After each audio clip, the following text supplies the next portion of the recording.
অবশেষে টেস্ট ম্যাচে সেঞ্চুরি মেরে আবারও রাজার মতো ফিরে এলেন কেএল রাহুল। আইপিএলে তার দল ব্যর্থ হলেও তিনি করেছিলেন 500-রও বেশি রান, আর তার এই লাগাতার রান করার স্বভাবই আবারও বাঁচালো তার নিজের দেশকে। এবার লাল বলে ফের একবার তিনি প্রমাণ করলেন যে এখনও টেস্টে ওপেনারের দৌড়ে তিনি রয়েছেন সবার আগে।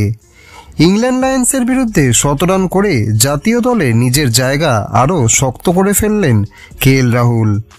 ভারত এর হয়ে ইংল্যান্ড লায়ন্সের বিরুদ্ধে দ্বিতীয় আনঅফিসিয়াল টেস্টে ওপেন করতে নেমেই রাহুল করলেন 113 রান। 168 বলে তিনি এই ইনিংস খেলেন, মারেন 15টি 4 ও 1টি 6। ম্যাচের শুরুতে যশস্বী জয়সওয়াল ছিলেন আবারও ব্যর্থ, করেন মাত্র 17 রান। 3 নম্বরে নামা বাংলার অভিমন্যু ঈশ্বরনও মাত্র 11 রানে ফিরে যান। এই অবস্থায় রাহুলের ব্যাট একাই চাপ সামলালো। চতুর্থ উইকেটে করুণ নায়ার ও পরে ধ্রুব জুরেল কিছুটা সঙ্গ দিলেও দিনের হাইলাইট ছিল কিন্তু রাহুলের এই 100 রানই।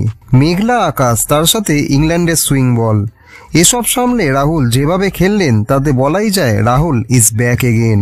তাহলে যশস্বীর সঙ্গে ওপেনিংয়ে রাহুলই কি ভারতের সেরা পছন্দ? বন্ধুরা, আপনারা কি রাহুলকে টেস্টের ওপেনার হিসেবে প্রথম একাদশে রাখবেন? কমেন্টে অবশ্যই আপনাদের মতামত জানান।